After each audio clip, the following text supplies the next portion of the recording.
Welcome back to Girl Talk. I have taken a field trip here to Island Tire and Automotive Services on the north end of the island. I'm here with Barry Edwards, who's the owner. Thanks for having us here.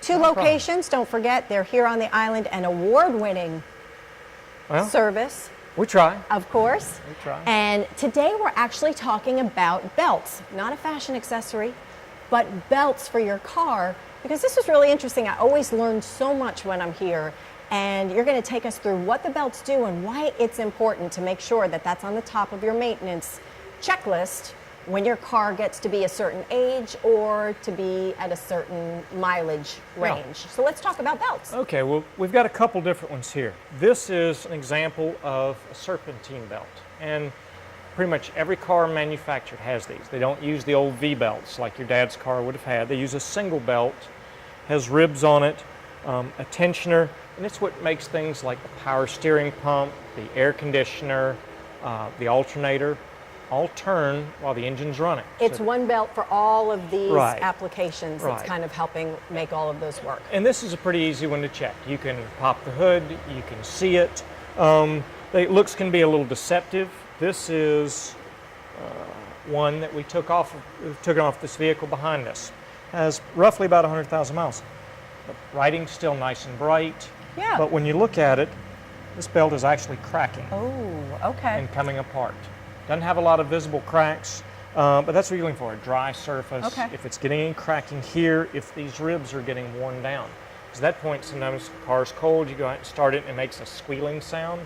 A lot of times it's the belt's actually slipping. Oh, okay. But more important than that, and this is what, exact same belt, this is the replacement.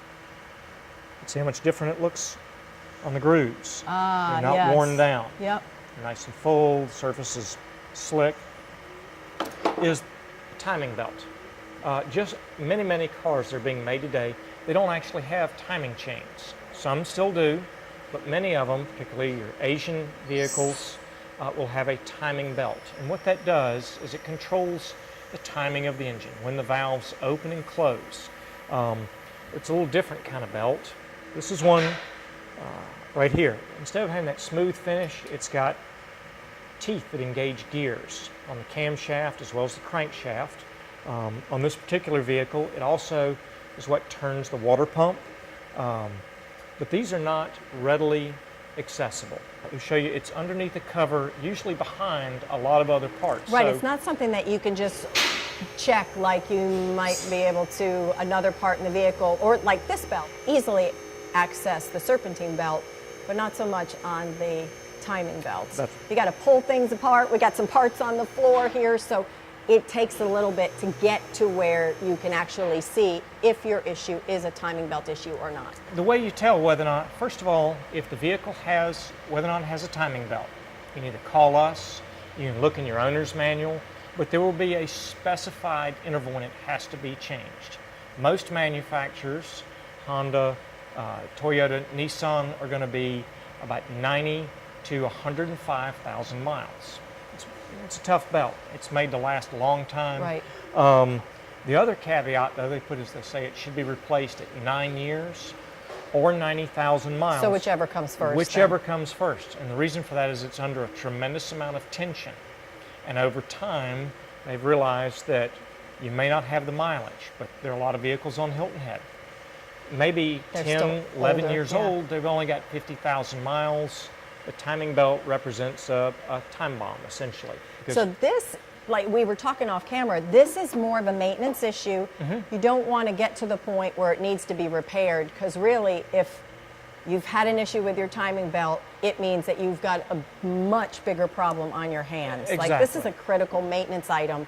You want to make sure that if your car is in that range of that mileage or the number of years, that you get this checked out, stay ahead of it, because once there is a repair needed, it's a much bigger repair than you want to take on. Well, it's one way to look at it is a serpentine belt.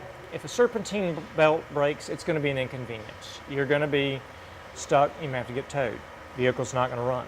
If a timing belt breaks, it's what we refer to, it causes catastrophic engine damage. Catastrophic's not a good word. No, it means pieces of metal are hitting and breaking. And that also sounds like it's expensive. So, And most often, if a timing belt breaks, if it's an interference motor, you have two options: rebuild the engine or replace it. There's no middle ground, Right. there's no patch to fix that, because at that point it will do enough damage. That's why it's so important.